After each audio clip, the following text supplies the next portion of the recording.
And three. Boom! What's up, y'all? Welcome to the DJ Kenny Parker Show. It's 8 o'clock. We do this every 8 p.m. Tuesday night, Eastern Standard Time. Thank you for everybody for checking in. I'm not going to waste much time. We're going to jump right in with not only one of my good brothers, but a legend in this game. And I brought him in to talk about a specific topic. So we're going to jump right in. Ladies and gentlemen, allow me to introduce my man, the large professor, to the show. In the building. What's going on, Mr. Kenny Parker, Mr. DJ Kenny Parker? Yes. We go back. I would just say we met each other in 1991, I believe. Yeah, I mean, we was just in the park the other day, though. We was just in the park. The other day. People don't even know we were just outside. Yeah, 91, right. We met. I specifically remember we had a show, BDP and Main Source, in like upstate New York somewhere. Yes, sir. And I met you then. But let me jump. Let's rewind back. I wanted to jump in around your time with the late great Paul C. And I've mentioned him a few times on this channel, and I talked about him with Seji of Ultramagnetic. Shout out to him. There's not a lot of information on Paul C, and not a lot of people have had a chance to really speak about him. How is it that you and Paul C connected? Well, we connected through just actually reading a record label and seeing where everyone was recording.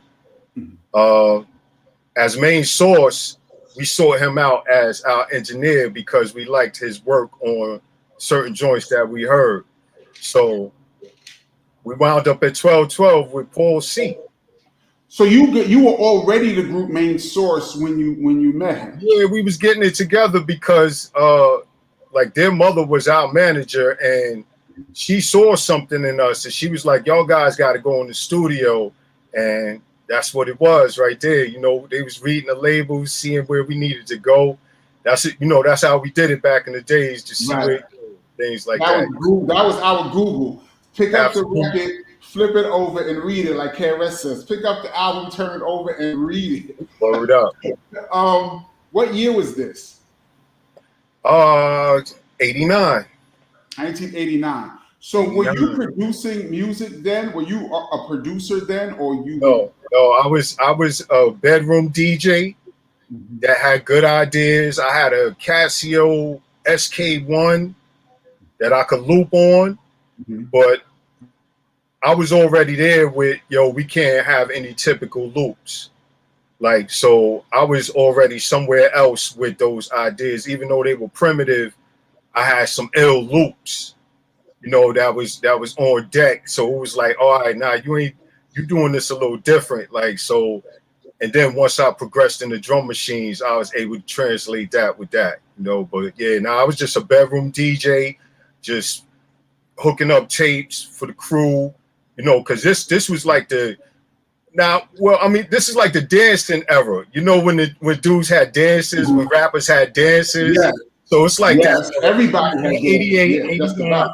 You know what I mean? So I had my homies, my man Wise, my man Pretty Black. They used to dance out in the park. So I just go upstairs real quick, mix up something real quick. And then I was getting, the blends, all types of stuff. So the ideas were flowing on the turntables. And then primitively, I was getting them with the SK1. And then it was going to advance into everything else. So what did you learn from Paul C? I learned the SP1200, how to program on the SP1200. He has an original recipe style of, I kind of let it go on my rhythm roulette, where he does the double time. He always did a double time click. He just had a lot of things technically that, man, was like so advanced that I'm still thriving off, man. That's why I always thank him, man. I always big up Paul C, man. Like, from how he truncated, like on the SP1200, some guys was like boop, boop, you know, he had this like That's high me. res That was thing. me. That was me. Like, well, you know, Pete was like that too. Pete Rock, like, well, Paul was like, he put the thing on high res and he would press tap repeat and press whatever pad it was, and then be like, and then he would actually like be able to get right up to the. So I adapted that kind of thing. So, you know, when I was in the studio, it wasn't only making a beat; it was like a show a little bit because you know you got all these crazy sounds going off with this kid with the glasses. So, you know, Paul C definitely, man. So many things he taught me of panning records. You know how he could just get the drums on one side and the bass line on the other side. You know, because the SP1200 is mono, so either way you only gonna get one anyway. So it was like, yo, boom. Pan it to this side, you just get the drums, you know, give the drummer some things like that. Like, yeah, it's crazy. And Paul C forever. Right. So the urban legend is that you taught other producers how to use the SP1200. Is that true?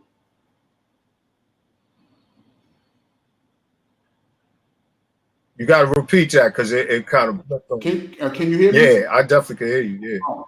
Yeah, I see them getting a little bit of producers. Okay. Yeah, the urban legend that I heard, I don't know if it's true, is that you actually taught some of the other producers, big name producers, how to use the SP1200. Is that true? I mean, dudes came through, man. I ain't have no class. I wasn't monetizing. I wish, you know what I'm saying? But we were all trading tricks of the trade, man, especially me and Pete Rock. Like me and Pete Rock was like side by side working very closely. I would go up to Mount Vernon. I just love that community, like, you know, all black love, you know what I mean? Dudes popping off, you see Have. So I would always run up to Mount Vernon. Pete was popping, you know what I mean? Eddie F was blessing him. I'm like, yo, this is crazy. Like, so, you know, we all trade tricks of the, you know, game and things like that, man. So, I mean, but dudes definitely credit me, I guess, because I'm the professor or whatever, like, and I was out there early, you know what I'm saying? I was out there early with the big dogs, you know what I'm saying? So that's why I think a lot of them was like, yo, damn, you held it down with the big dogs, like, you know, early. Yeah, and the reason I bring that up is because I was trying to show that there's like a family tree between Paul C to you and said G out to other people. So, organized confusion is part of that also. Right. Yeah. So it was like he was like one of the roots of the modern SP sound ish. Right. And I just wanted to bring that out because I've always heard that, but I haven't really heard many people say it because not many people knew him. Now, I mean, yo, Duda James, I like to just get to what it is. Like, you know what I mean? Like Duda James, how Duda James used to smack in the club was so crazy at that time. I've never heard Impeach the President sound that like hard. that. Sound like that. Ever. He pressed it up hardest reverb. That was his signature sound because Paul was also a crazy engineer. Like, so, like, he was nice on the engineering.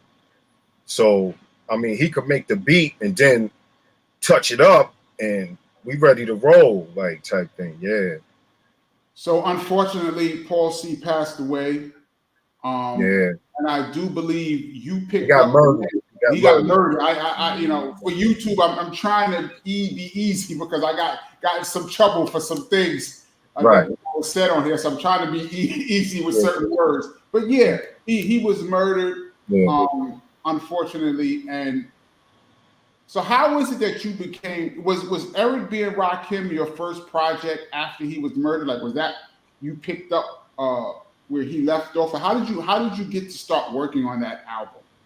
Man, it was crazy because my man Joe Fatal.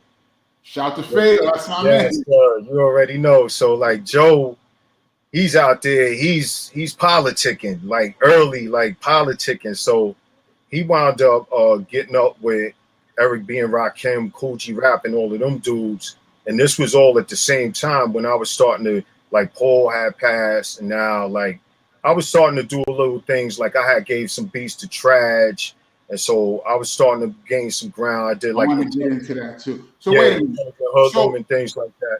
So Eric B wasn't your first production. So right after Paul Pat, what were you working? What was your Intelligent Hoodlum was my first production. Was what? The Intelligent Hoodlum was my first production. Yes, sir. That was your first. Were you credited on that? Absolutely. Okay. Absolutely. Big bro Trash. Word up. Shout out to Trash. That's what man too. And Marley. Marley made sure it was nothing. It was nothing to Marley. Like, yo, just go ahead, give him all that. Oh, so Marley gave you the blessing to go in there and work. Nah, Marley actually, this is what happened with Intelligent Hoodlum. I was doing the beats. I was in Flushing, Queens, whatever. They was coming through. Trash had just touched down from the pens, like he was locked up. So now he's had this embarking on this next project. So I was this whiz kid making these beats. I gave them the disc. They went up top, upstate, and seen Marley with the disc. Marley, they was like, yo, we want to use these right here. And Marley heard him, was like, all right, yo, I could rock with that. Like, yo, I'm gonna just do this. And he touched them up, he touched the beats up, like do some big bass on them and things like that. And took it under his production company. Like, it was like, yo, I was like, you know, did some co-production thing with Marley. Like that, for my first shot, man, that was my dream come true, man. So for a second, you were under Marley, like under Marley's wing for a second. Francesca, you know, Rush Producers Management, you know what I mean? He was working close with Francesca, and you know, she was doing her thing, and then I just started running with Fran. Yeah. Oh yeah, I remember. Rush Production. I tried to get on Rush Production Management, but somehow I didn't make it. But we're gonna move past. Let us move on. Word up. Let us move on. So, so after Tragedy, you started working with who? I started working with Kool G Rap, and then Eric B and Rakim, because Eric B had a production deal, like it was like they was just taking whatever he had, and so he was execing G Rap's project, the Wanted Dead or Alive joint, and they were working on Let the Rhythm Hit Him at the same time. So I was just a whiz kid from Flushing that had these beats and these records and ideas, and they was like, yo, you know, Fatal, he was raving about me. So they was like, yo, bring him in, let's hear it. But then once they heard, you know, it was like, yo, all right, now we rock with him. And so, you know, I was in the circuitry from there. Yeah. What did you do on Kool G Rap's album? Well, the Wanted Dead or Alive joint, I rhymed on it on Money in the Bank. I mean, it's a low-key joint, you know what I mean? Like, it ain't, but it's crazy for like the B-boys overseas and things like that. Like, they love them up-tempo joints, and G-Rap is ripping it. Like, a lot of people say that's his lyrically, like, I mean, crazy, man. Like, yo, so Wanted Dead or Alive, Kool is back, like practically the whole album. You know what I mean? I had kind of knocked out, and it was, I got my credits. Oh, you said practically the whole album. Yeah, for sure. You know, and so you know, aside from like two joints, because Biz and them did the Erase Racism. Racism, right? And then they had another joint with Polo, the Polo Club. You know, it was like when they were still doing DJ records. You know what I mean? It's like, yo, dudes had to have the Love record, then they had to have the DJ record. You know what I mean? Like, I remember that. That template, yeah. Did you work on Talk Like Sex? Yeah, that's my, come on, brother. Of course, man. That's me right there, man. Look, man. I was at night school, man. And then what my schedule was, I go from night school because we was doing night sessions. We was actually some of them sessions was right after y'all sessions. You know what I'm saying? Because Doc was leaving. Yeah, of course. That's where we was recording all of that. Right. I remember Eric B and Rakim was there. I didn't realize G-Rap. Of course, all of that, man. So, you know, so those sessions, I would be coming from night school. And so, like, I had an hour. I would go back to the crib, try to hook something up real quick. You know what I'm saying? Like just to have something like idea might have been rolling through my mind during the day, and I'm like, yo, once I get back, like, so yeah, that's what that was, man. That was one of them joints. I came back home. I was like, yo, that's Sil Johnson joint, like the other part. Like, yo, I'm gonna rock the other part. Right, just went in, caught the loop. My homie was sitting right there and shit. I was like, all right, cool. G was downstairs, saved it. Boom, jumped in the whip. Boom. Like it was crazy because that session was crazy because he already had that idea written. And like he applied that to, so it was so crazy. It was so crazy how it came together. But like Supreme Magnetic, Hot Day, Ant Live, everybody was in the studio. He's doing the vocals. We crying, laughing, like just the metaphors and the punchlines, man. It's so crazy, man. Yo, yeah. That was one of G Rap's craziest. But that one, that one they said G Rap produced. Oh, wait a minute. I don't know. You know, if we want to keep it technical, like come on, yo, this is on this show. We keep it. We like details on this show. Come on, now. So technically, you produced. You banged out the record. You did the whole track yourself. But it says no. Well, me and Dr. Butcher, because it's a lot of acrobatics in that beat, man. Like flips and scratches and all that. So yeah, right. Yeah.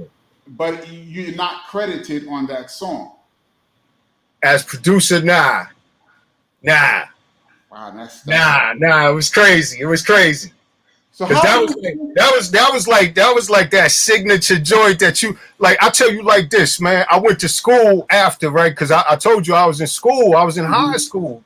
So I went. Wait. You were still in high school when you were doing all this. I told you I was going to night school, man. I was going to Jamaican high school. Yes, sir. I was getting ready to get out of high school, man. You were still in high school when you did. Yes, sir. Yes, sir. So, ladies and gentlemen, for you guys that don't understand, Talk Like Sex, I used to hang out in the clubs a lot. We're going to get to that in a second. Talk Like Sex was a big record in the New York City nightlife at that time. And raunchy, mad raunchy. Like, and, you know, Luke didn't have nothing on it. Did you have a discussion about credits prior to working? Nah, man. Honestly, I didn't, man. It was you know, like they was blessing me. They was definitely blessing me. Like, yo, Paul, take this right here, like that type of thing. Right. But I wasn't in the contracts or nothing like that, you know. So it was just like, yo, Paul, take that right there, and you know, that kind of thing. And as me getting my, as they say, your feet wet in the game, like I have no problem with it. But the credits, I was like, oh man, come on, bless the God at least with the, you know, more important than the money. Yeah. Yo, but back to so the story was like, yo, we went to the studio, we knocked that out. It was crazy. We was having fun. Next morning, yo, I'm outside of the high school rocking that shit, like, yo, playing that shit proudly, like, yo, this is what we did last night, because I was keeping everybody in tune, like, yo, it's happening right now. Like, so, you know, I had a brand new exclusive G Rap that you produced from the studio. In high school. In front of the high school. Yo, it's crazy, bro. On cassette. We know what that is. Like, people would be like, oh yeah, nah, bro. That was like, you know, because to have an exclusive back then, like Clue is like the culmination of all of that, like of that exclusive, like having an exclusive. But back then, that was like, yo, if you had an advanced copy or something and you playing that shit, like that was almost like having a fresh outfit on, like, yo, you was like, and that, you know, that, yeah. And not only did you have an exclusive, but you produced it. Produced it. Yeah. So now I'm there in all my glory. You know what I'm saying? In all my glory. As a youngin', though, you know what I'm saying? As a youngin', that's what, okay, cool. That's beautiful, man. I got that for a second, for sure. No, because you got to think, I was in John Brown High School. So at the time that I went in Bound, Finesses and Quest was in Bound. They was already popping. They on NCA. They already popping, but they in school. They was inbound. So Uptown's kicking it. Yeah. Yeah, we and all that. We in school, and you know they from Left Right. We in school. We see them on TV, then we see them the next morning in school. Like, yo, this is crazy right now. Like, I didn't know. MCM suits on. Yo, it's crazy. It's crazy. So, and you know, my homies Glaze and all of them. Like, you know, we looking at the TV. It's like they on the kid. They dancing in the Kid Play video. I'm like, yo, you know, we going to school. Like, so that was like. You know, so now I'm like, yo, I'm in here. I got some new G Rap, bro. Like, yo, that I produced. So yeah, no doubt. High school was hot. High school was hot. Word up, word up. So after you do G Rap, this is like 1990, late when the album dropped. This is like late 1990, I believe. It was like 90, 91, something like that. Yeah. So now, after that, you start working on Eric B and Rakim. Yeah. But we working simultaneously because Eric was just executing, all the ill, like, yeah. Power Play was on fire at that time. Yeah, Power Play, he was there, Biz was there, Nice and Smooth was there, Eric B and Rakim was there, G Rap was there. Shout out to DJ Doc. EPMD would come through there. EPMD. Yo, I rolled up on one of their sessions and I saw they like how they was doing it. They was doing their songs. All of them songs, yo, they had like 9 songs per reel, bro. Because they was doing each one 8. They was doing each one 8, like on some, because you know it wasn't too much. Like they would just have the funky loop with the ill drums. Right, they didn't have a lot of tracks, yeah. Exactly. Yo, it was so crazy to see their method, like, and just, I was like, yo, this is incredible, yo. That was in the A room, you know, the one down the block. Yeah, A room, yeah. Yo, that's where we recorded Barbecue at, yep. I'm gonna get to all that in a second. No doubt. So you do G-Rap, but your credits aren't really the way they should be. Yeah. So you're not really happy with that, but you're still working. Nah, not now these days, but at that time, yeah. I felt bad, man, because I'm like, damn, man, the guys' efforts, man, like, yo, the whole efforts, man, like,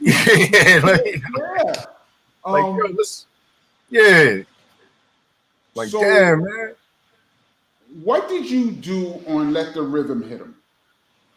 Oh man, I did man. Damn, yo. All right, so Ghetto definitely. Yeah, and we've had this conversation. For those that don't know, me and P have talked before about this, but the Ghetto was incredible. Yeah, that was a record that Paul C found. Paul C found that record right before. Yo, he played me that record, man, and he was like, yo, listen to this. He had found it in the back blocks back in Rockaway. He was like, yo, I went to this flea market, man, and I caught this. It don't have no cover. I ain't know the cover or nothing. He just had the record, and he played it. He had freshed it up because Paul records was impeccable. You know what I mean? So it was a huge joint, but you could now see the gloss and everything. It was like, I knew what he did. So he played that shit. I was like, yo, this is crazy right here. He was like, yeah, I'm gonna hook it up, man. I got a surprise for you. Like, you know, I think he was going to tell me that he was working with Rakim and them. And then all of that happened. Right. And so then one day Rakim came in, he was like, yo, because Paul used to make us these tapes of just all the soul joints. Like he just used to record. We had the Sony UX Pros, bro. The Sony UX Pro tapes, bro. Like, yo, Paul would have the fresh and boom. And so he used to make them for Rakim, I guess, too. And then Rod came in with the tape one day. He was like, yo, this shit right here. And I was like, yo, that's the Ghetto shit he played for me that one time. So I had sampled it looped it off the tape. And I don't know if you remember in Power Play, they had this machine that they were so proud of, the Poobla song. I remember the Poobla song. DJ So look, because you know it got that. You know that loop has that little like drop in it. So for some reason on the SP, I couldn't get it to high. So we had to throw the loop and the Publa song. Finally, the Publa song came into play. Like, cause I was denouncing that shit the whole time. Like, yo, fuck the Publa song. Like, yo, they was trying to get me on the MP, all of that, and I'm like, nah, SP 1200 all day. Exactly. But this time we had to throw the loop in the Publa song, and then I did the drums through the Bill Withers and all of that, and then in the SP lined it up and just dang, Rakim. Me and Fader was in the studio when he had dropped the verse, and man, when he said like, cause yo, that was a privilege too, like, you know what I mean, like just to even be in the lab, like, cause we was like really, like, you know how it is, man. You a new jack, you working with a, you know what I mean, like, yo, nah, y'all go sit outside. At this point, Rakim was at the top of the game. He let us sit in on that, and he's at the top of the rap game. He got the dreads now. Like, so he's at the fullest. Like, yo, but he's like, yo, he let us sit in on the session, man. And he said Planet Earth. And yo, it was just chill. Like, damn. And see, I had known that he had went through something with his father, like, you know what I mean? His father had left us. So it was like, you know, and he expressed all of that, man, in there, man. I was like, yo, this is incredible, man. Like, God does it again, man. Like that type of word. And I'm just glad to be a part, man, for real. So I do believe at the top of my head, I'm gonna say you did like 5 or 6. Yeah. I think I'm the alpha with no omega. Just step. I think that is the name of the song. Paul C did Run for Cover. So Paul C was doing some work before he passed. He was working with them. Yeah, he was working with them. Some of that work existed, you know, it still existed on there, man. That's why they shouted him out on the back cover. Yeah. Nah, but that's yeah. So the album comes out and you are uncredited. The Source magazine, all that, man. Source gave that album 5 mics, I do believe. Right. Off the top of my head, I don't have any notes in front of me, but I do believe he got 5 mics or something. That was, you know, another classic album. Yeah. That would have really, your credits that would have really put your name. Really? Well, it did anyway. It did. I mean, but if it would have put my name properly, right? Properly with the proper respect, I think, you know, a lot of this unsung and all of this, you don't get the credit you supposed, you know what I mean, came from things like that. You know what I mean? Whereas now the artists today, you know, they just blessing the producer. Like I had a new producer come to me the other day. He was like, yo, I already made my mill. You know, he's talking shit like that to me. He was like, yo, I already made my mill and I did this already. I already got my, you know, and I'm like, man, yo, you know, that's a good thing because, you know, I'm from a different era, man. Now, yeah. I have a theme on this show. I talk a lot on this show about with the controversy with Drake and all of the battling, a lot of this ghostwriter controversy has come up with Drake, and over the years, people talk about ghostwriting. But I argue on this channel that ghost producing is just as bad or worse than ghostwriting was. And that a lot of producers that you hear their music and you think it's them. Yeah. Not no, I mean, because we can even go back to how the industry is structured, where you have songwriters, like you've had Luther Vandross write songs for other, you know, Patti LaBelle and things like that. So songwriting, if you want to equate ghostwriting to song, you know what I mean? All right, cool. But, you know, somebody sit there and play the drums. Somebody sit there and, you know, tap it out from their soul, their heart. And then, you know, you like, nah. Like, that shit is crazy, man. It's crazy. I ain't, you know, I come from the breakdancing days. I was always front line with hip hop, bro. So, you know, you get busy. If you get busy, we bigging you up. Like I grew up. My childhood friend is my man Shy Skills, who produced all of the Onyx first album. Absolutely, he's a king. Job on that Onyx album. He's a king. Like he's a king in everything he did, like in breaking and BMX bike. You know what I mean? Like everything, graffiti. Like he was one of them dudes. Like they got many of them in the BX all over New York. Them dudes that's just nice at everything they do. Naturally gifted. Yeah. So we was proud. Like yo, my nigga gets busy. Like yo, we giving him props. He shine. Like so. It was, and that's why I was the way I was early in the main source days. Cause I'm like, damn, I never imagined the industry was like this. I thought if you get busy, you get the praise. Like I didn't think that if your budget wasn't right, like you know, I'm just like, yo, that nigga budget wasn't like, you know, Vanilla Ice Platinum. That shit's ridiculous. Like, yo, right. Yeah. You know, back then in those days, late 80s, early 90s, the artists weren't really up on publishing yet and what publishing and royalty checks really meant. And some people were and some people weren't. That's why if somebody can just throw you some money, and if you're new, you're like, yo, this is great. For me, I could buy more records, equipment. Yeah, because it's a step up to what we wasn't. Right. Yeah, man. Nobody had money, so it's a step up. But if you understand how much money is generated from a hit record, you would understand that that's really peanuts compared to what people really make on a hit record, especially artists as big as the artists we're talking about now. So let me ask you this. You did Kool G Rap, the credits were a little funny. You do Eric B and Rakim, the credits were funny. And I remember there was a lot of controversy behind that. I don't they had the source. They had the source. I don't want to dig up old. Now, yo, it was crazy. It was crazy.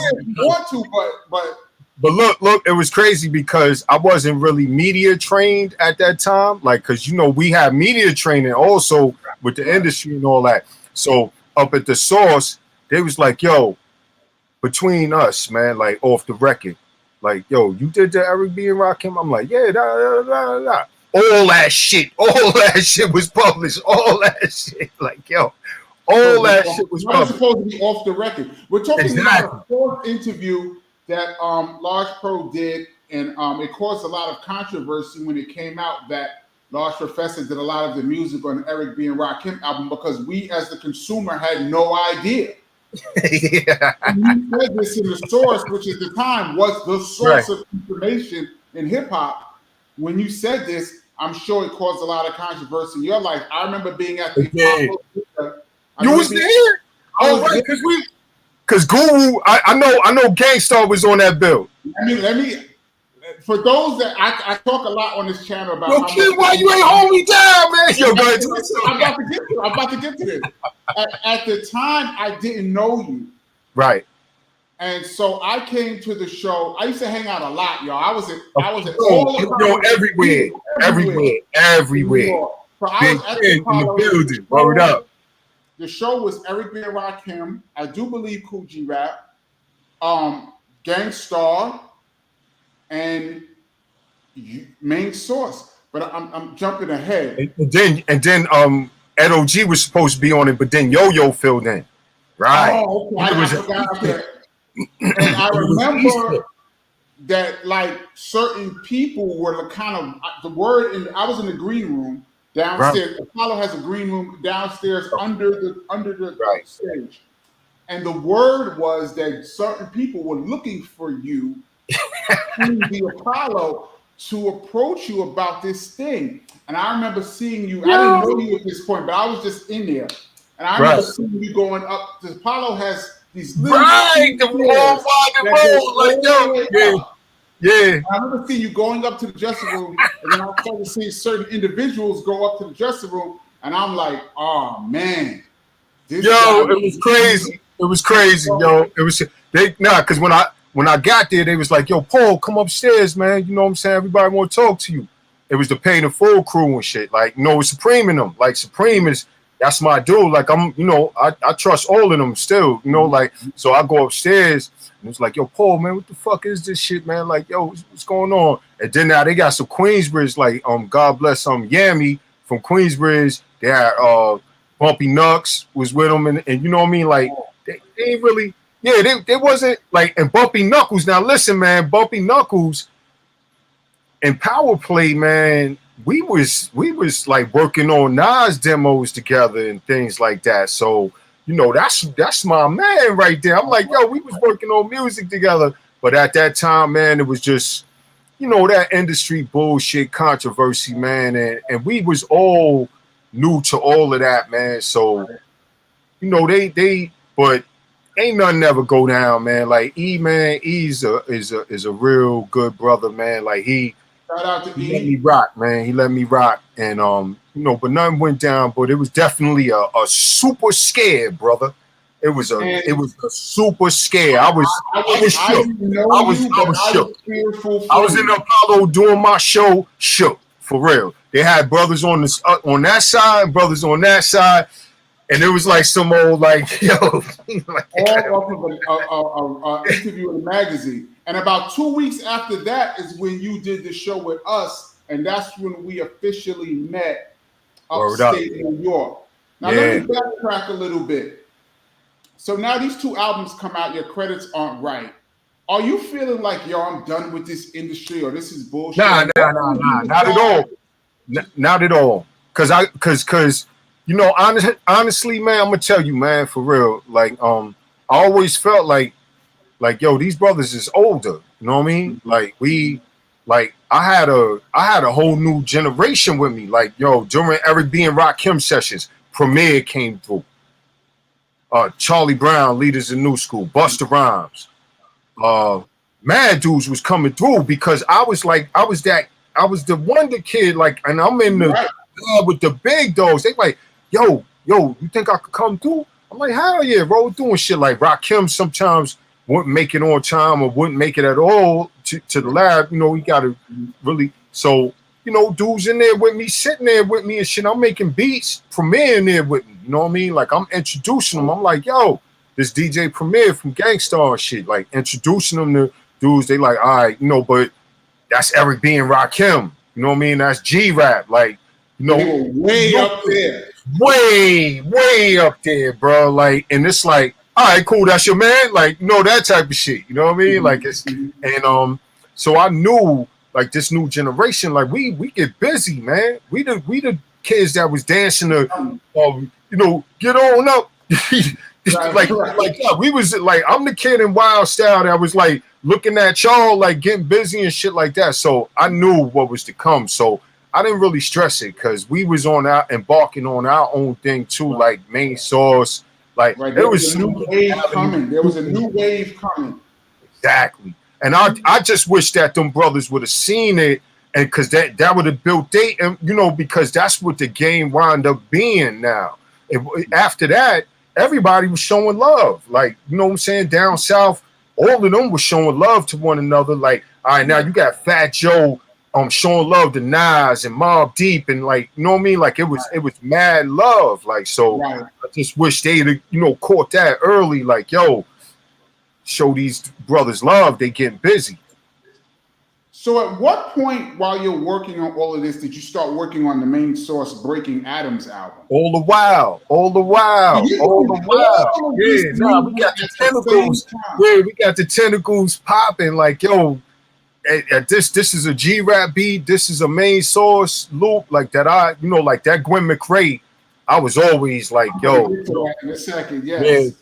Yeah, to this day, I got records that I'm like, yo, I want, you know, I'm sure KRS-One, you know what I mean? Like, yo, we gonna rock. I still need to learn the joint. I still need to. That's unlisted, man. The style you haven't done yet, man. I still, you know, we could talk about that off camera or something like that. Like, and then I'm good, man. You bless me with the Heather B 100 Heads, man. Bless me with the sample for that, man. That's but nah. So you know, nah. We were just getting busy, man. Just getting busy, man. Word up. So how'd you get to deal with Wild Pitch? Actually, through the big bro DJ Premier and Guru. I think they were already signed to Wild Pitch, right? Right, they were already signed to Wild Pitch, and they threw the honorable mention. Yo, Stu, there's this Wiz Kid, Wonder Kid that, you know, and I think he was already on the radar, but they threw the extra gravy on it. And, you know, we went up there and it was all good. We went up there, Stu, Amy Fine, like they had their humble business, but they was putting out straight bangers. So I felt good about that. Yeah, get on Wild Pitch. They track record is they had Chill Rock G. Chill Rock G. Oh, locked in early with 45 King. Locked in early with 45 King. Mad 45 King. La T. This cut's got flavor. You know how that used to ring in the quarters. You know how that used to ring in the quarters. How Red used to tear that up for like, Red used to play that joint for like literal 10, 15 minutes, man. Like, we talk about quarters a lot on this channel too, because I always say that was the most influential club of all time.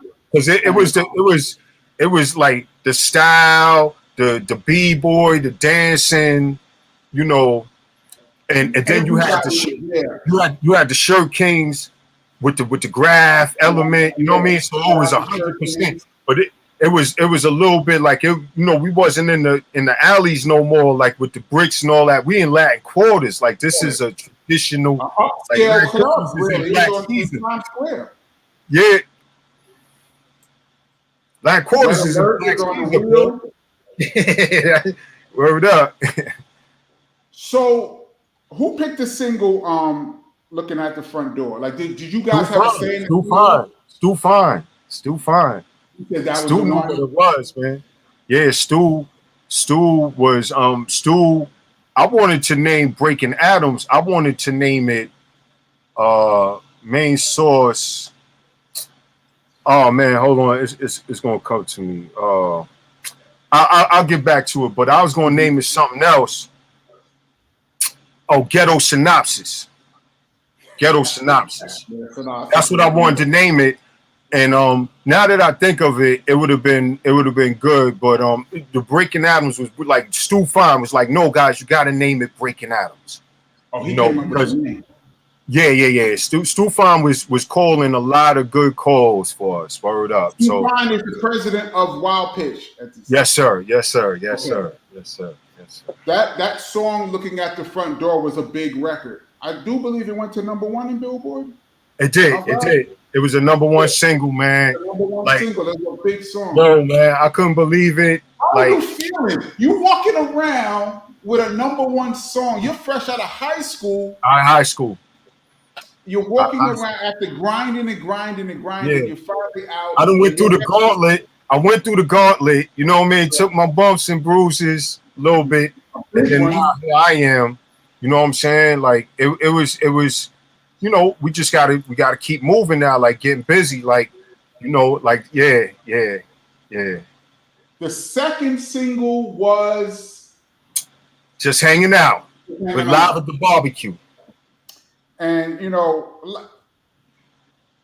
people have talked about Live at the Barbecue to death, obviously, because you introduced Nas to the world, and Akinelli, and shout out Joe Fatal too. No doubt. You know, I loved Just Hanging Out, man. I used to play that record all the time. Yeah. And one of my favorite parts is at the end of the record, you go, what are we doing tonight? You say you're going to the Powerhouse. You remember them times, man. Yeah, and people don't know the Powerhouse at that point was one of the hottest clubs in New York. Capri used to tear that place up, man. I think Capri murder. Yeah. The Powerhouse one night, the first time I ever seen him was there. But I used to be at the Powerhouse a lot. So you used to be just hanging outside, man. That's why I like that song. That was good. Word up, man. Because when you said straight up to the Powerhouse tonight, I was like, yo, I'm going to the Powerhouse tonight. Word up. That the old great time, man. Because it was still that, you know, we still had the dances, but it was starting to taper off a little bit. You know, we was getting back into the hard rocks, playing the wall, You know what I'm saying? Like Black Moon was getting ready to start coming through with things like that. Like, yeah, we was yeah, for sure. What did you hear in Nas early that made you decide that you wanted to really bring him out? Honesty, man. I heard honesty, man. When I was young, I was a fan of the Jackson 5. You know, it wasn't like Mel, you know what I'm saying? Mel would tell a nigga like, you chuck, you suck, you know what I mean? Like, Mel was out there saying, Mel said, I'm bigger than the Jackson 5. Exactly. So when you hear like, yo, that's like, you know, and it's like we all were. So it's like for him to say something like, exactly, we all were, bro. So that new, like, so for him to say things like that and just all the peculiar things he would say, that was, I sipped the Dom P watching Gandhi till I'm like, nigga, get out of here. That shit is crazy. That shit is crazy to this day. What did he play you early? Did he have like a demo or he just rapped to you? Nah, what it was my man Fatal and Fatal, his name comes up a lot in this conversation. Fatal, there was somebody in BDP that was like that. That you will always see them and they was connected to everybody. It was one of y'all that, damn, I don't know if it was Jamal Ski for a minute or something. Like it was somebody, one of y'all that we would see with.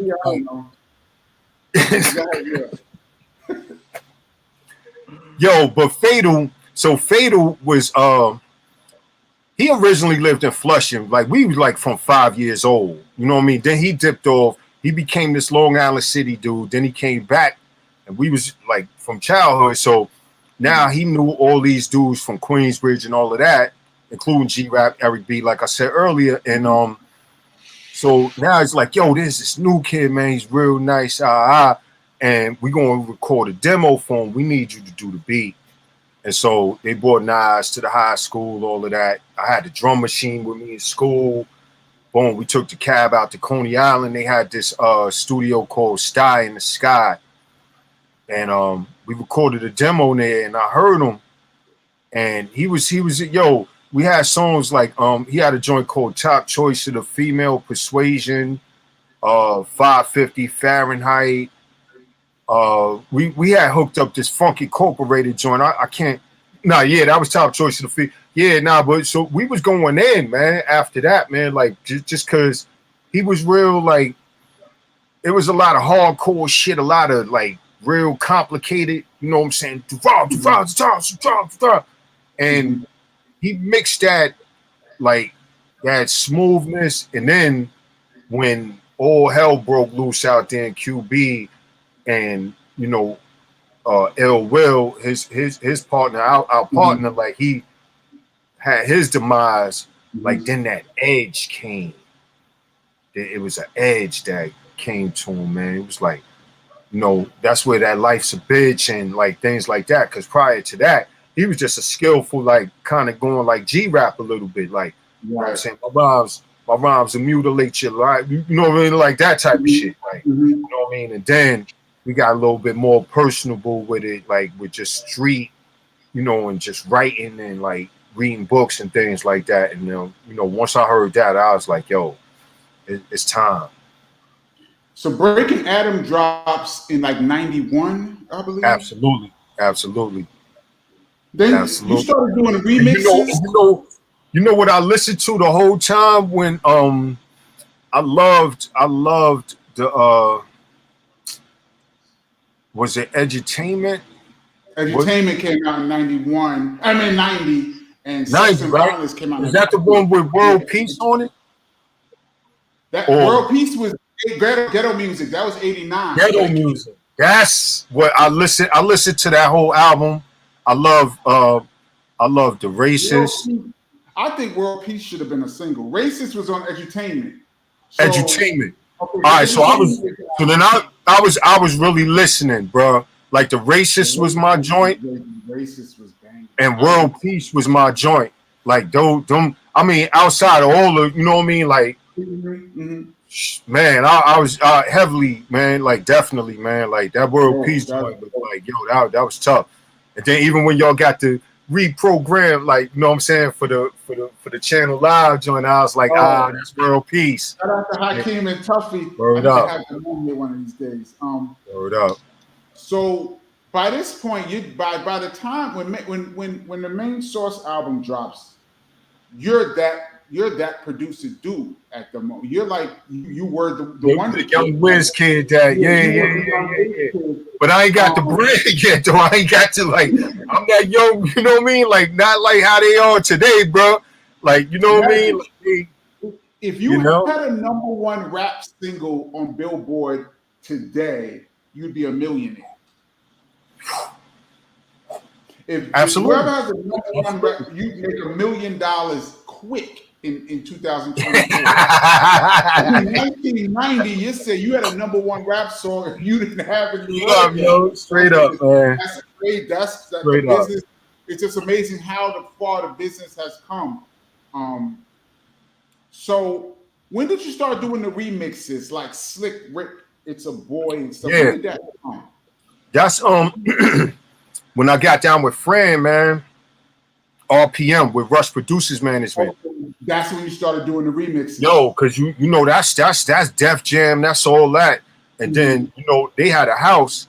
So like, all right, so it was like me, Diamond D, Easy Mo B, Prince Paul. It was a few of us. So they had a house. It was like people was calling, like, yo, who y'all got? And it's like, yo, we got and then they're like, yo, we take this, like Select. I was doing a lot of work with Select, Cold Chillin', like it was great. Def Jam was Def Jam. They had me on the Slick Rick when Slick Rick had got so it was a lot popping like from RPM, definitely. Rush Producers Management on Elizabeth. I'm jumping ahead because I don't, you know, we've been on here a minute. And I don't know how much time we got with you. I don't want to hold you too long. Oh, good, man. I'm here, man. I'm here. This is the DJ Kenny Parker Show. Yo, we do this every Tuesday, 8 p.m. Eastern Standard Time. We are here with the legendary Large Professor, my man, too. Mr. DJ Kenny Parker. So let's go. So in 92, you do one of my favorite tracks of all time, Fakin the Funk. Yo, sir. Yo, all my life, like I feel like from the day I was born, you've been telling me like, yo, that's my joint. And so I appreciate you, man. Song. I appreciate you because you keep the consistent energy. You've kept it. That's why you look so good. You chilling, you fresh, young, because you keep the energy consistent, man. You know what I'm saying? You saying the same thing to me right now that you said in 9-2 and all of that, man. I appreciate you. You've always told me like, yo, I believe in giving people their flowers. I love that song. You, word up, man. Word up. Good looking out, man. For real. I appreciate that song to me had musically, sonically, it had everything. The drums was hard. It had the doom doom doom. That was so crazy. But then you had the high part. Then you had the high, the low part. You had the high and the low. Yeah. That was an unbelievable record and a great video. And then I do believe at that point you guys broke up. The Main Source. Is it? Yeah, man. After that, man, we had to part ways, man. Like the nepotism was starting to get me, man. It was crazy. Them checks wasn't getting to me, man. And can we talk about that for a second? A quick second. Dudes was pulling up. Man. I was still waiting for the check, man. It was crazy, man. So the Main Source was the two brothers. Two DJ brothers. The two brothers, the two DJ brothers, and their mother was our manager. That's already a recipe for disaster, right there. Like, I think about it now. Like, you bonehead, what you senior? Yo, it was funny because one time she tried to sign Nas, and Nas was like, "Why would I do that?" Like, it was crazy. Like, he knew like early and shit. But now I was so thirsty, and I knew I could take it wherever I wanted to take it. So it wasn't nothing. But that shit had expired. You know what I mean? Like they was up now, they was moving funny, like niggas had moved and shit. I went to the apartment, they dipped off. I'm like, oh shit, where y'all live at now and shit. Like it was crazy. It was it was bogged out. All the beats. Yeah. I'm the driving force behind it all. And you know what I mean? They threw the dressings like, yo, cut this up, like, yo, cut that snare in there and shit. Like, yo, hook this up. Like, yo, you know, K Cut definitely did beats on, you know, like added on and things like that. But, you know, just overall, the other brother was more like a cameraman, like more like, you know what I mean, like just getting footage. Like he was like on some executive, like, you know, they even to this day they doing that, like trying to play some executive, like we have the rights and all of that, and you know all of that shit, man. It just is mad whack, man, because you know that's not hip hop, man. That's not hip hop, you know. And still, you were not jaded by the music business. You still was because we you know we come from before all of that, man. So you doing it for love. So all the while I'm making money. So you know I'm doing what I love. I'm getting more and more beats, more and more records, like so. And now I got more and more equipment. Like so now I'm DJing, I'm having fun, I'm doing all the things that I wanted to do on a higher scale, like you know that I was doing on the. So I'm like, man, this is. And so now with the skills that you know, with all that primitive stuff, now I got the skills. I'm working with the big machines now, making these friends in the community, which is the most important thing. Like I said, I seen you the other day.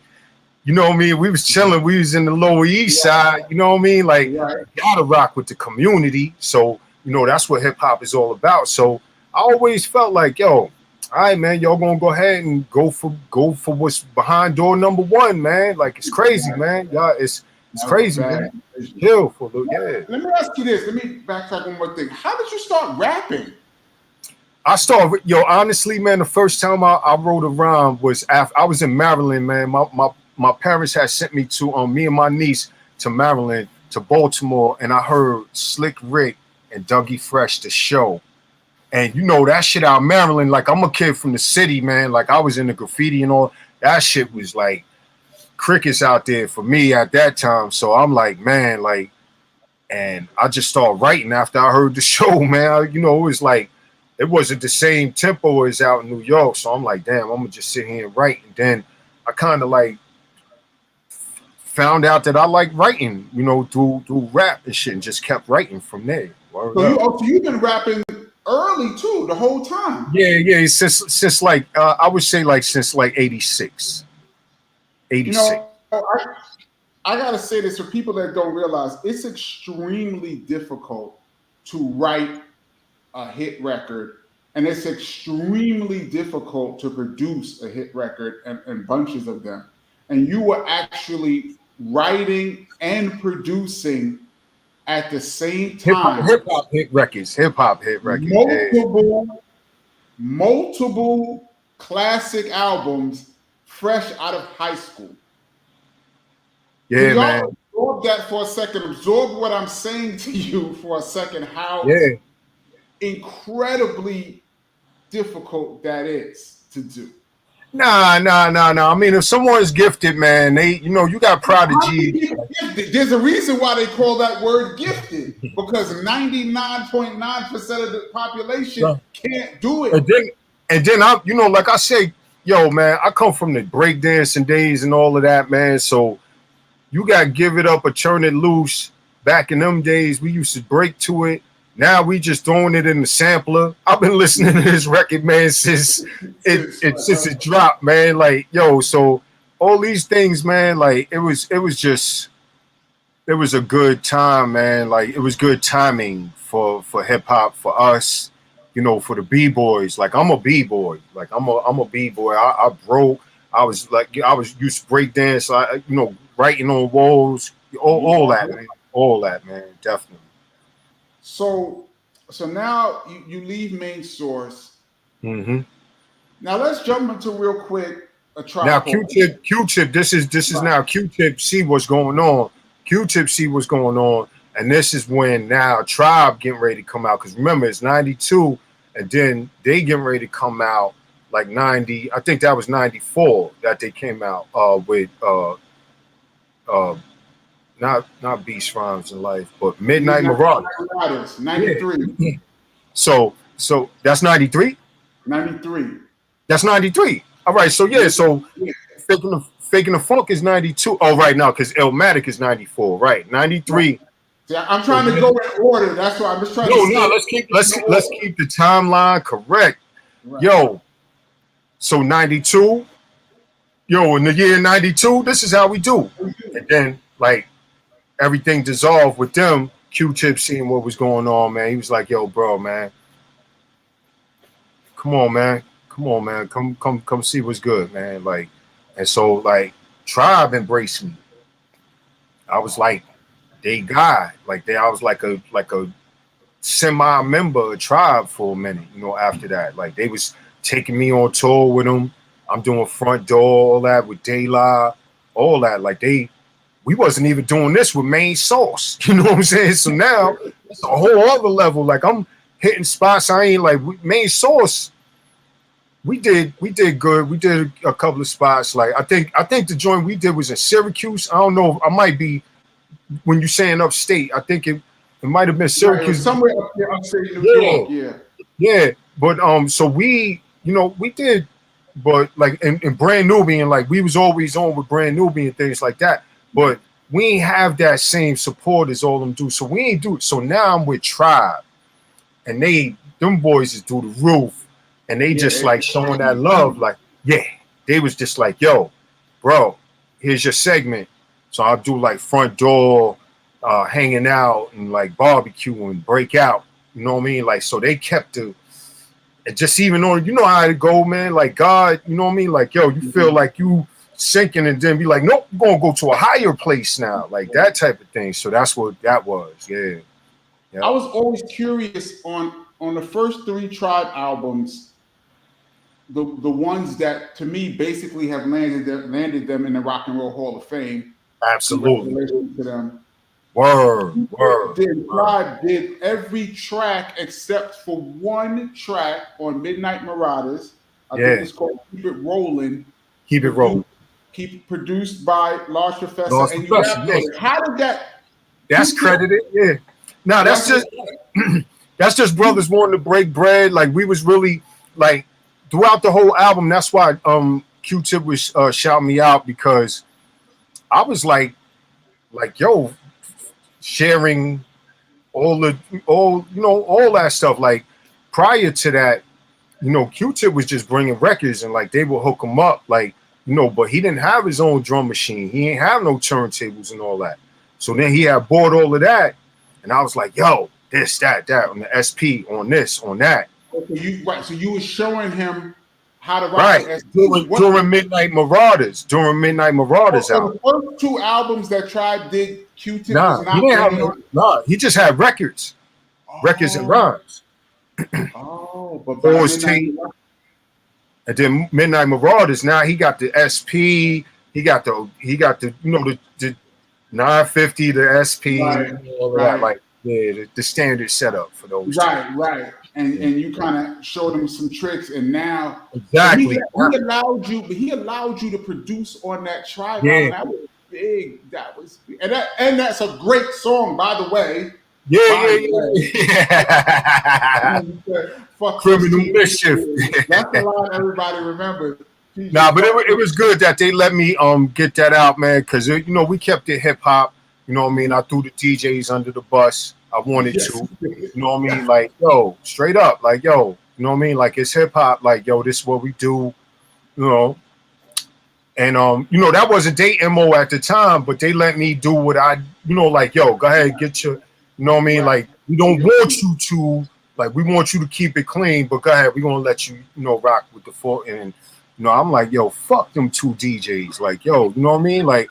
And like that's what it's funny because they was laughing like that, but like, it's like, yo, fuck them niggas. I can still hear the emotion. Oh man, You know what I'm saying? You don't do it like that, man. Yo, this is hip hop, man. We go back out to the block, man. Yeah. So at what point did you start working on Illmatic? Illmatic, we were working on Illmatic.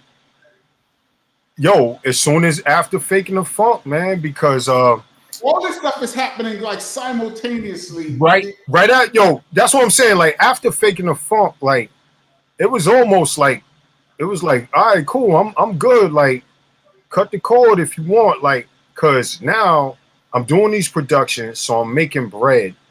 And then I'm also making bread from the records we made. Like, don't like I get my checks. Like, so right.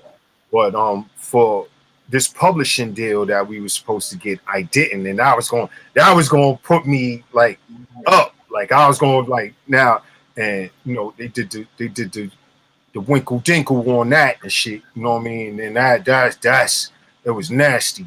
You know what I'm saying? But Nas coming through now. Nas, like, people interested in him because Barbecue and popped off.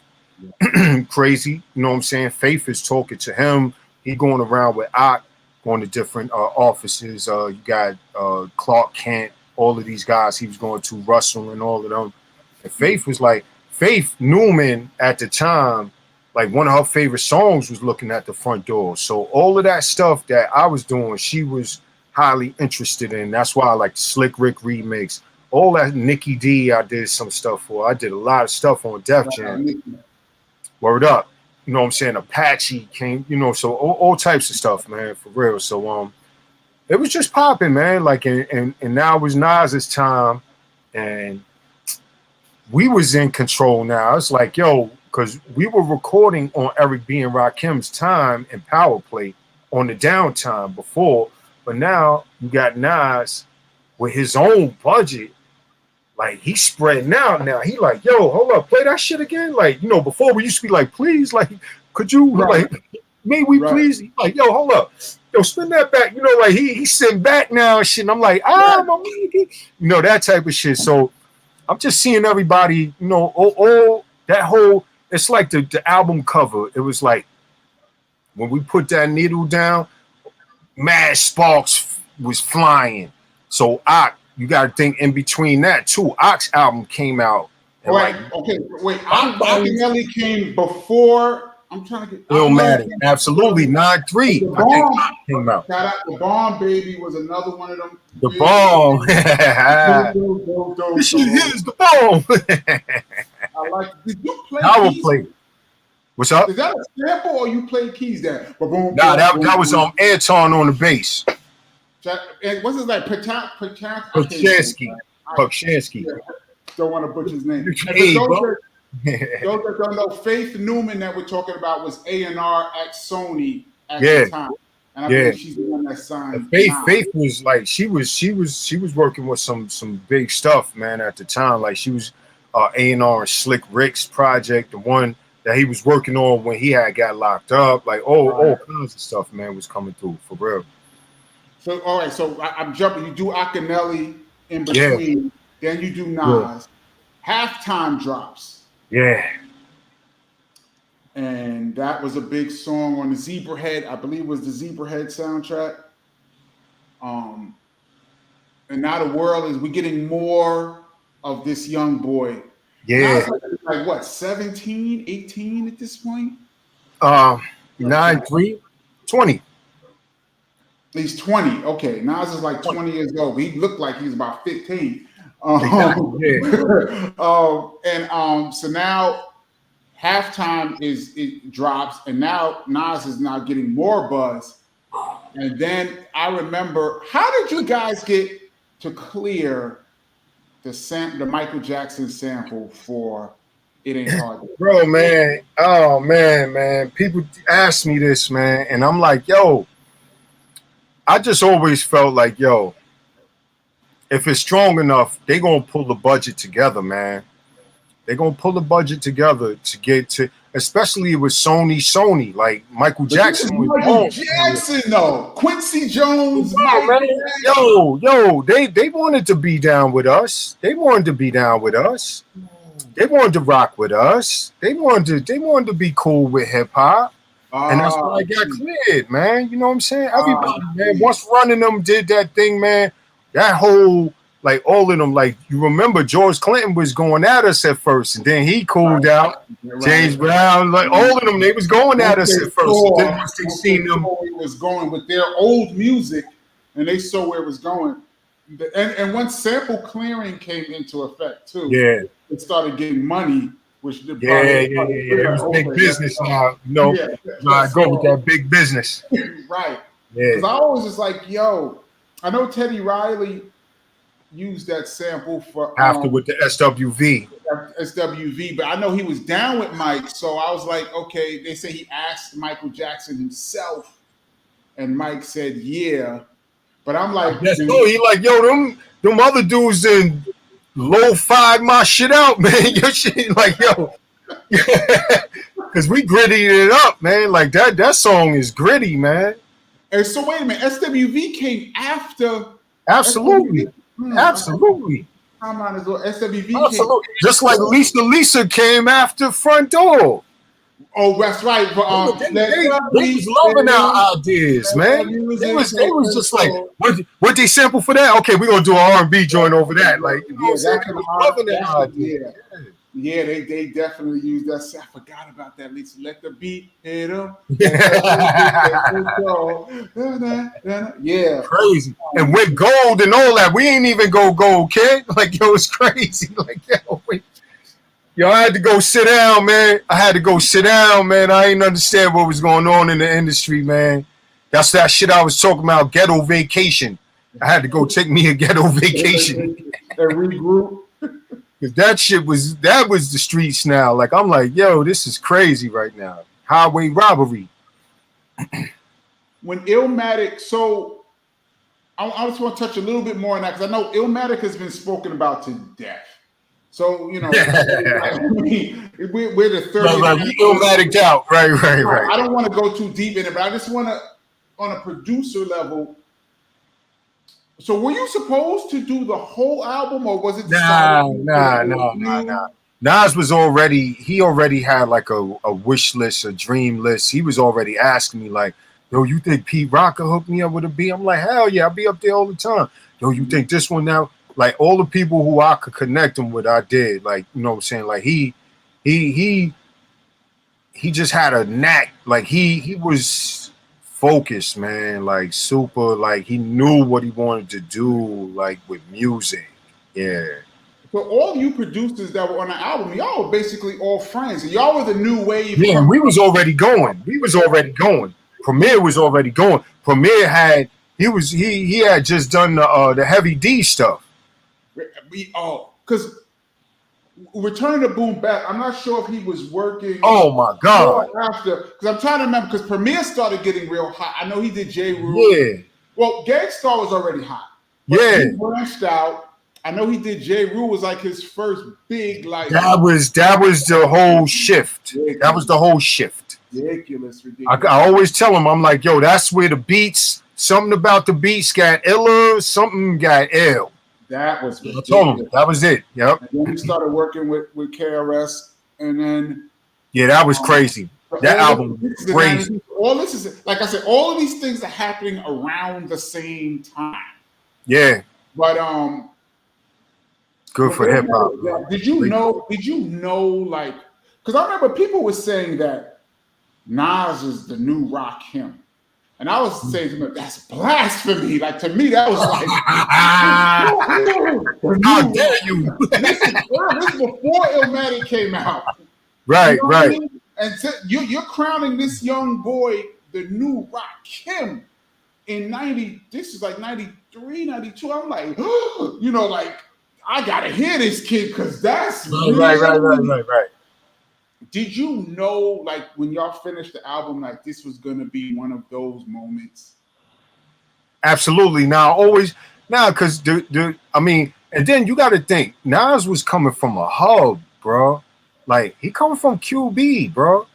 Like, this is already an established place that has history and amazing history for a weird. That's a weird place to have such amazing history. Queensbridge projects. There's about how many projects there in New York? Like 20. I mean, Queensbridge is the biggest, but there's a bunch of projects. But this particular project has a lot of classic artists and music coming out of it. It's just kind of a weird. So I'm like, yo, all right, cool. The next one from QB is with me. Like, yo, we gonna stick our chests out. Like I was dreaming about like being a part of that. Yeah. So that blows. I want to talk to you about a record. I want to drag in a record that another one of my BC did that I think was just one of the greatest ever. And we brought up Tragedy earlier, and there's a record called The Funk Mode. Yeah. You did a breakdown somewhere. I forgot who did. Was it Vice? You did a breakdown on YouTube of how you made that beat, which I watched. Yeah.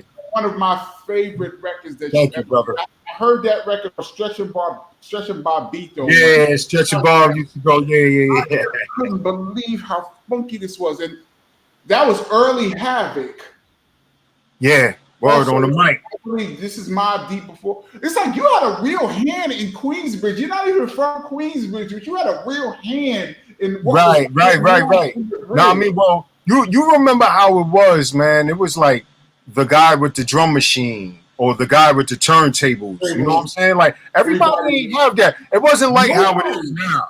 Yeah, nobody. Mad expensive.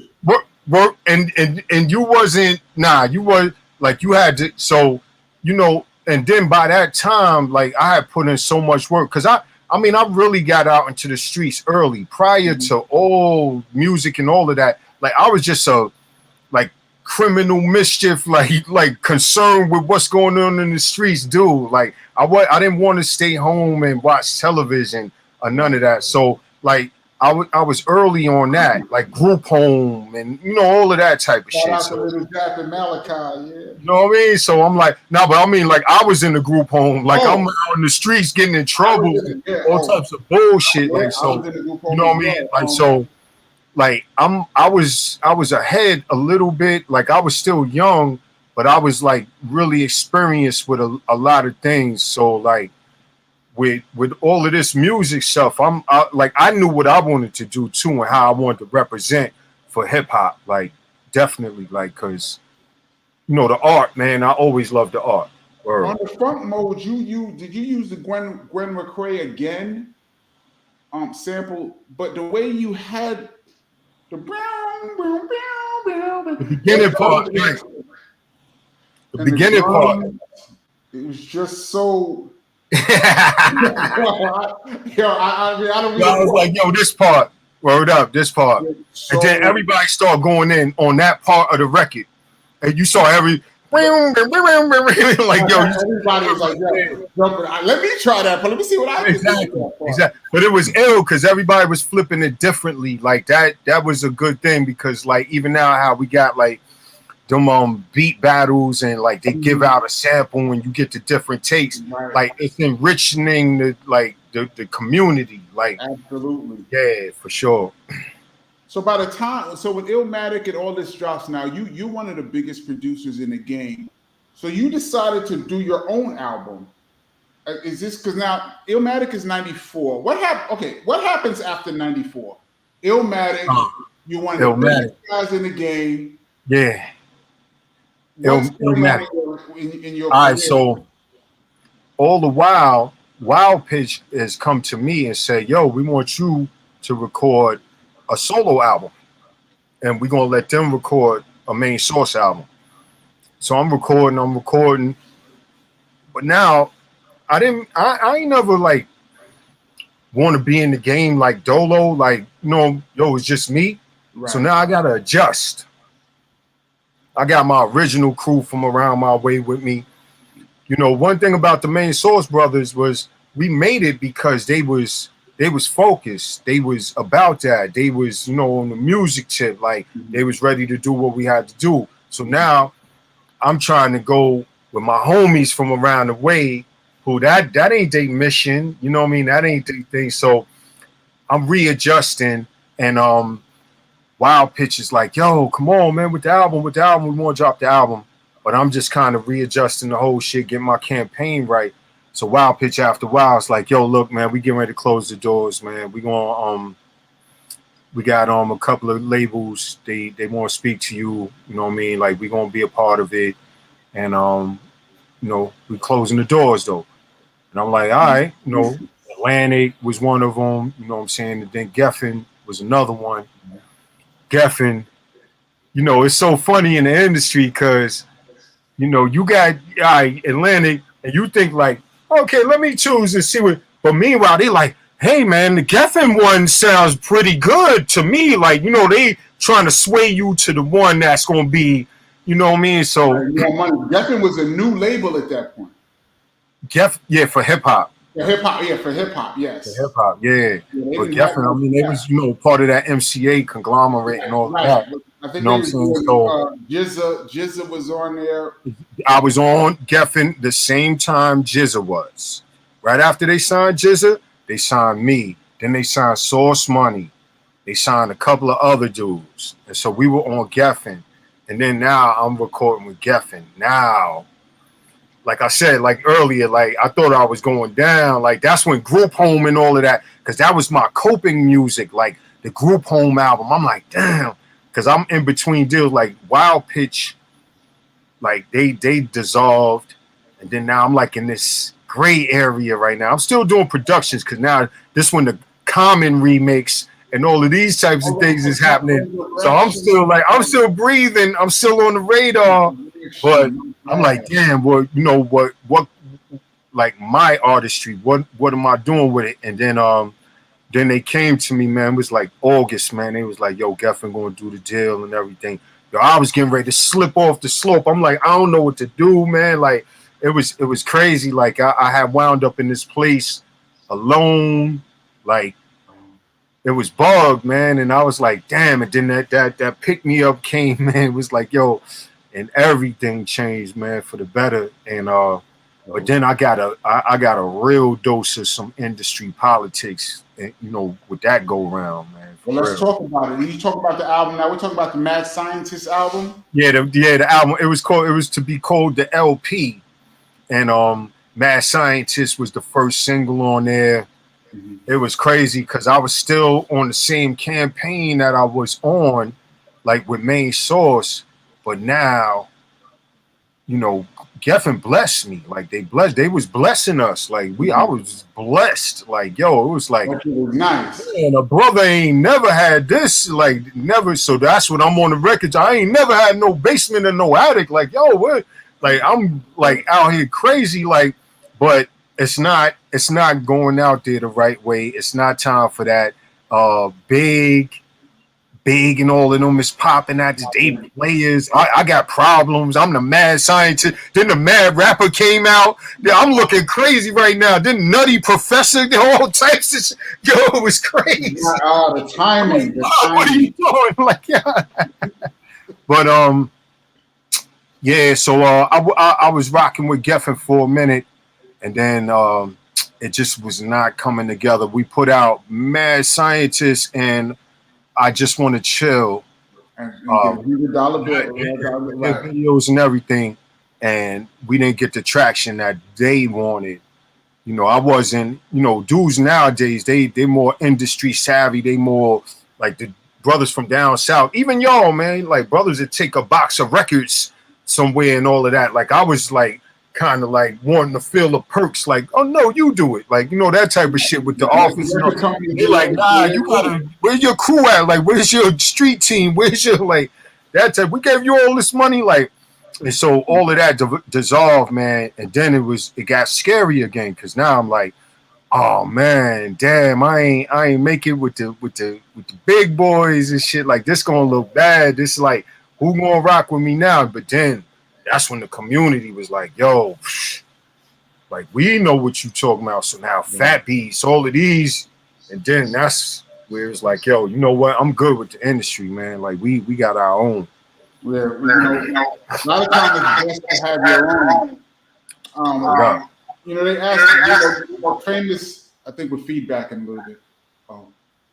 the famous philosophical question is, would you rather be a big fish in a small pond or a small pond or a A small small fish in a big pond. Right. And I like the small fish in the big pond joint, because that's funny, because when I got the Geffen deal, I was a big fish in a small pond where I lived, and I was like, I gotta get out, and so I moved to Jamaica. I was originally in Flushing, and then I was like, yo, I gotta get out into some other kind of waters and see what's good, and yeah. I always use that analogy also for it up.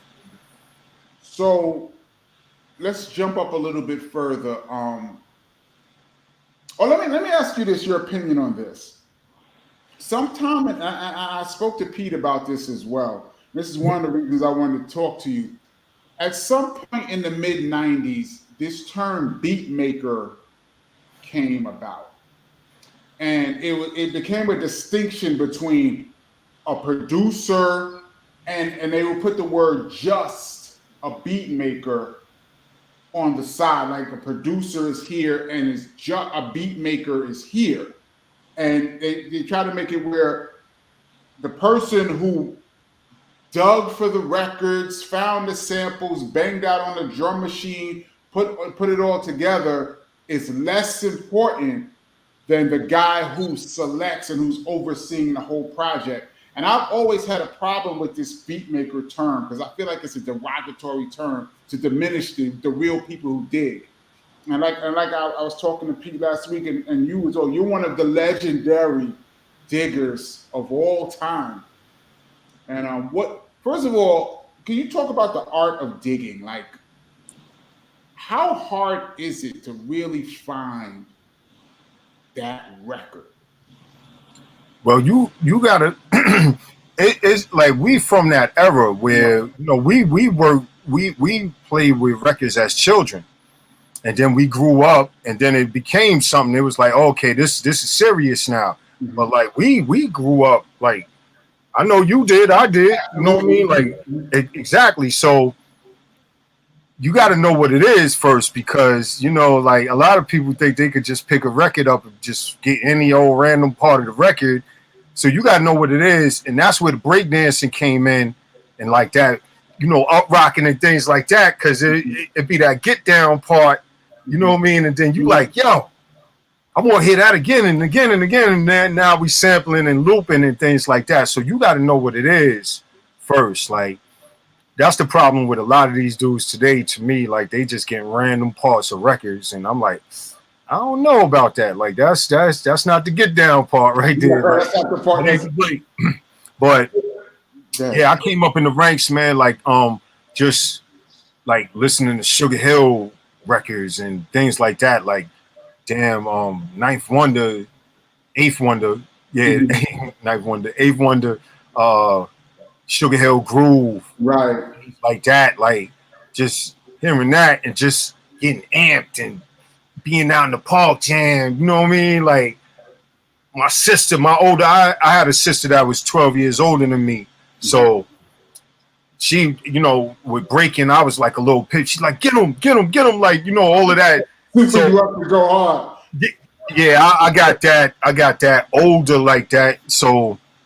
Man, and then she used to play records. It used to be crazy because my sister was man, my sister was ill, man. She was ill. Like it'd be like 3-4 in the morning, man. Like she'd be playing a record, and it'd be one of them like them old joints, like them old dusty joints. Mm-hmm. I'm like, damn, what?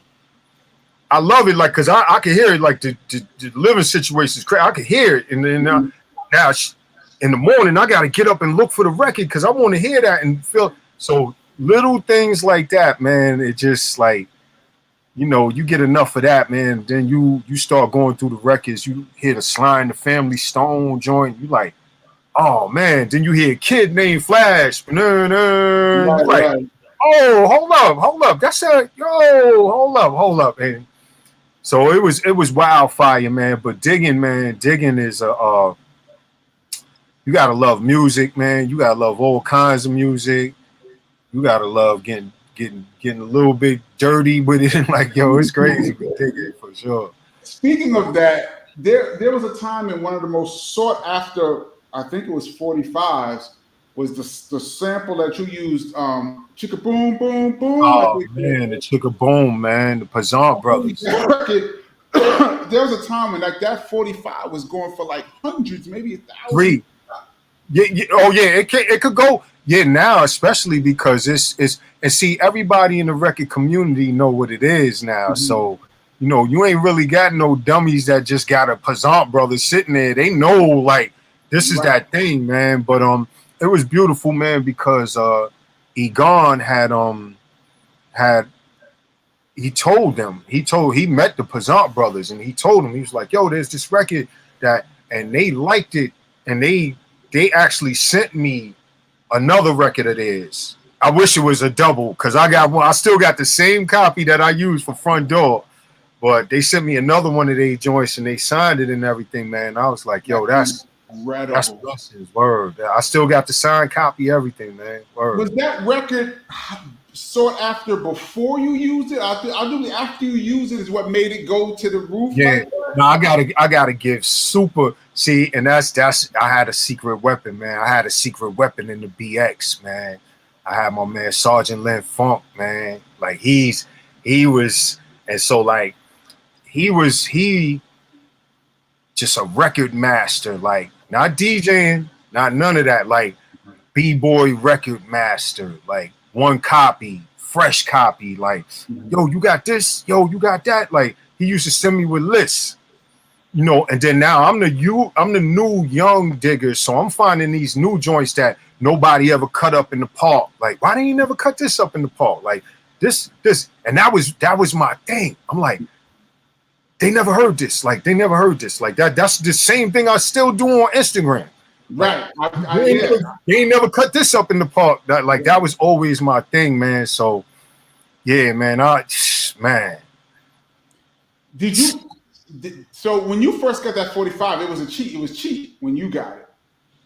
Sergeant Lin Funk, man, he was like, yo, get a copy of this. So he gave me a list. I think on this one list, he was like, see if you could. It was crazy, man. Like, that's really the big bro, because he was like, yo, here's a list of records. And here's a list of stores that you could possibly go get them from.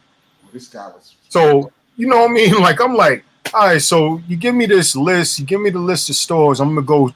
So there was a place called Strider Records. It was on Jones Street. And I went there with that list, man. And then they had around the corner, they had Rare Records, the dude on Carmine. I remember that. He was you remember, he used to try to get us though. Yeah. But me and Pete caught him one time. I'm gonna tell that story. So Strider, I go to Strider. Everything on the list. I say everything on the list. I'm like, you got a copy of Third Guitar, Baby Don't Cry? Looks up, pulls out a bunch of them. But I only want one. I ain't like, boom, there you go. You got a copy of Pazant Brothers, Chicka Boom? Pulls out it was all sitting there. It was all sitting there. Like, so that was a blessing, man, for Sergeant Lin Funk, man. Like, he still to this day on Instagram, man, like he still just bless him with that one copy, and it just be some ill, like, and it's funky. Like, he was like, I think it was like Walton Street or something like that up there in the BX or something like that. Word. I used to go up there and see Sergeant Lin Funk, man. Breakbeat Lenny, yeah. Breakbeat Lenny, word up. Definitely. Yeah, for sure. For those that's watching, this is the DJ Kenny Parker Show. We do this every Tuesday night, 8 p.m. Eastern Standard Time. We are talking to the legend, Large Professor. We are at an hour and a half. Legend. I'm gonna do a couple more, and I'm gonna get out of here. I want to talk to you quick about the song you did for Nas, "You're the Man," which is another one of my favorite. Thank you, brother. Tracks that you did. First of all, when that battle happened with Jay-Z and Nas, what was your reaction, first of all, as that being your man? Yeah, nah. I was like, yo, man, because Jay was cool. Like we was all cool. Like Jay, he was just a fly guy that was just, you know what I mean? You always see him, he got kicks, he would club, you know, he chilling. He like, yo, what y'all doing, man? Like, yo, we was a little younger and like just on some mischievous, you know what I mean? Like he was like, big bro, like, yo, man, what y'all doing, man? Y'all gotta go get some money, man. Like that type of shit. You know what I'm saying? So when I got the call from Nas, he's like, yo, we in the lab. It was funny because I had Jay had reached out through like Ock and Ock's brother, and I think there is an existing version of him doing Front Door Over or Memphis Bleak, one of them. But they had reached out to me and they was like, yo, we want to do Front Door Over. And then whoop, it was like, yo, Nas had hit me up. He was like, yo, we in the lab and shit, man. We was recording all the way out there in Long Island. And yo, it was crazy, man. You're the man, man. Like, that was on Illmatic. That was on the Stillmatic. Yeah, so that was in the heat of this. Yeah, it's crazy because I gave him that beat. I gave him that beat during when he was doing the I Am album, and he, you know what I mean? Yeah, you already gave him that beat. I gave him that beat a long time ago, and then he had called me up. He was like, "Yo, remember this shit, man? Like, yo, I'm gonna rock with this." And then he went in on that, and I was like, "Oh man, that's cool," because it was unexpected. Like I didn't know what was going on. Then I started hearing, and I'm like, "Oh man, what's going on, man? Like, yo, like, because these are the money guys, man. Like, I'm like, yo, everybody got money. What's going on? Like, and but you know, definitely, I side with the brother, man. I side with the brother. I was like, yo, whatever, you know, and I'll be trying to amp it, you know, but he was like, yo, nah, hold up, just be cool. Because we was all like, he had the Queensbridge, everybody was like, yo, son, fuck that nigga, all that shit. And you know, he like, yo, chill. Cause and I tell this story often, man, but the original Ether was like a hype beat by Swiss Beats. They were like, boom, boom. And I can still hear the beat in my head. It's crazy. Beats produced the original Ether, yeah. Did he know that? Did he give Nas this track, or he knew it was gonna be? No. Nas wrote the shit to that beat, and then his instinct told him like, nah, I gotta relax on him. Cause that beat was, I loved the beat. I thought it was bugged because it just sounded like some bunker shit. It just sounded crazy. And he was just saying all this flavor and shit. It just sounded bugged. It sounded bugged out. And then they smoothed it out with the, so that's what I'm saying. Like, it was a lot of like, because I'm always with Nas, I'm always hype. I'm like, Nas, so yo, we gotta give him, like, when he played me one mic, I'm like, come on, man, we got, like, yo, you know what I mean? I'm like, yo, come on, man. Like, one mic was banging though. It was banging, but I just be on that, like, you know, I want a whole album of Major Looks and things like that. You know what I mean? Where it's like, we come on, man. KRS-One don't be playing, man. KRS-One, man. Yo, after that 12-13 record, he ain't never used a bad beat after that shit. Yeah, first record, that's the only beat I could say, like, yo, other than that, I got every man, like, yo, bangers, man, bangers. Yo, how come you never worked with BDP? I wonder why that is.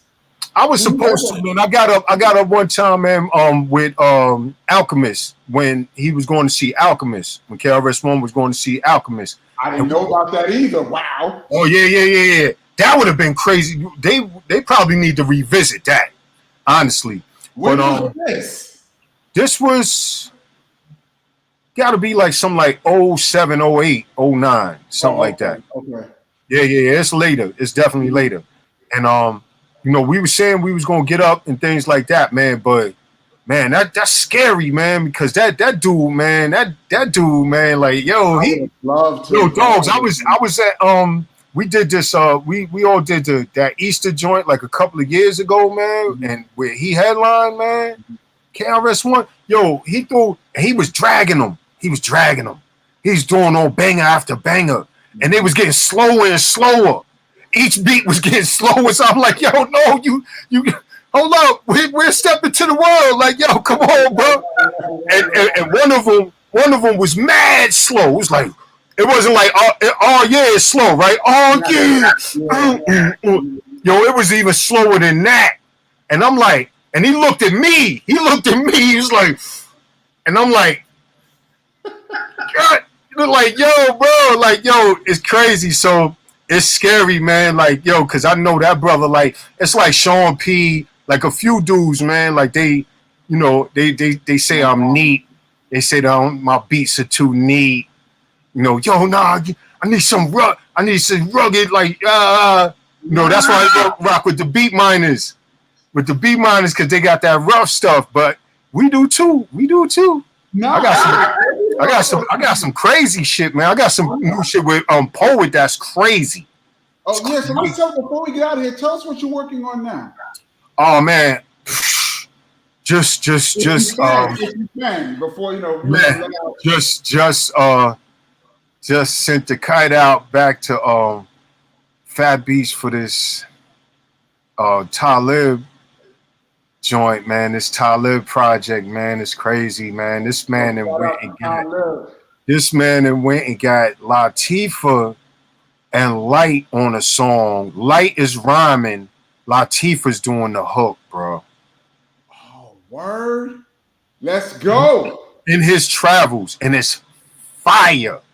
Fire. Bro, listen, look. Look at me, look. Yo, look. If that shit ain't fire, man, we gonna get back on the horn, man. And you gonna tell me like, yo, bro, man, what happened? But all right, so we got that joint. We got he got Bun B on the project, he got Meth, like, and we still going with that. So that's one. I got a compilation, man, that I've been putting together for a few years, man, with some artists who I feel like in the community that we may know through Instagram, through doing shows, like, you know, people who have made their name known, and you know, because I pay attention to the community also. So people like Star, the female artist she out in Atlanta now, but she originally from Memphis. She's ill. She be grabbing mics, getting busy. She's ill. Poet. Man, I got Mr. Cheeks. I got Horace Brown. Like, yo, Horace Brown used to be coming through like Horace Brown used to be coming through like I just give him the handheld mic, man, and he just come through and just like hum out like some hooks, and Mr. Cheeks do it all like it's crazy right now. I gotta go revisit, man. I gotta get right, man. So where can they find? What's your handle on Instagram? I'm on your Instagram, and I look at yo, brother, man. I appreciate when I see a like from you, man. I'm like, yo, thank you, man, because I know you a real one, and you know what it is. You are what it is, man. And I'm like, damn, like, yo, because it'd be crazy, man. Like, you see, man, people on Instagram, man, like, they don't want to show love, they don't want to show allegiance, like. And I'm like, I'm doing this for us, man. This for the community, man. For hip hop, keep us fresh and strong, like, you know, like. And you just see people like, you know, do to see you out in the street, be like, yo, that shit you doing on Instagram is crazy, man. I'll be like, damn, bro, you ain't even follow, like, you ain't even. I don't see no likes. So for you to say, like, you know, and I know, yes, indeed, man. Salute, man. You chime in, man, and I appreciate that, man, because that's a super inspiration. Because you come from an official camp too, man. So that's an official stamp. Like, yo, that camp is over there is official. Like, you seen, I had to get on the horn and beg you for that Heather B 100 heads. They don't even know. There's only like a handful left. I was you might have to go back to the pressure plant with that one. How I'm gonna blow that up. Watch. Them gonna be looking for that. Or just, you know, let that go into the thousands. Let them last copies go into the thousands, brother. That's what's going to happen. What's your Instagram handle? Whatever. At XP Large Pro is the Instagram handle, and Paul Lee on Facebook. I'll be out there, like, you know, with the community, and yo, just out in the open, man. You know, we be outside, man, for real, man. How was that gig, man, that day, man? I caught you like y'all was doing your Philadelphia international thing out there that day. Yeah, we was on we had just come from the show down south. Right. I saw that. Yeah, I saw that. That was cool. Beautiful day in New York, man. Yeah, shout out to Byron Mike, shout out to DJ Misbehavior. Word up. Word, Miss B was in the building. Word up. She stayed where it's rugged. Miss B be trying to stay where it's rugged. You guys got to check out Large P Instagram because he be cutting up a lot of incredible. It's for us. It's for us, man. Like, yo, I'm going to the unknown breaks that nobody ever cut up in the parks and all of that, man. We cutting up the ones in the parks too. We doing that, all of that for hip hop to keep us fresh, young, and strong, man. Like, so that's what my page is about, man. Keeping hip hop fresh and young and strong. So much for coming on the DJ Kenny Parker show. Appreciate my you, brother. Well, absolutely, man. Thank you, man. So ridiculous. So I didn't even get a chance to get to the comments. I'm gonna read them later. Yeah, but, it's fire on there. We good. I really appreciate you, my brother. Yes, sir. Every Tuesday, 8 p.m. Eastern Standard Time, God willing. I got my man, Large Professor. We had a great conversation. In the building. We're going to check out once again. Always love. We go back 30 years, bro. And Big bro King. Thank you, man. I see you out there soon, man. I know, man. Word up. Word up. Always. We getting out of here. Shout out to the Blast Master, too, man. Let's get it. Let's get it. Let's get it, man. Let's get it, man. You see where I'm at with it, man. Come on, man. One and done, man. If we, we could keep rolling, it's all good. It's all good. Peace. Word up. All right, brother. Peace. Peace.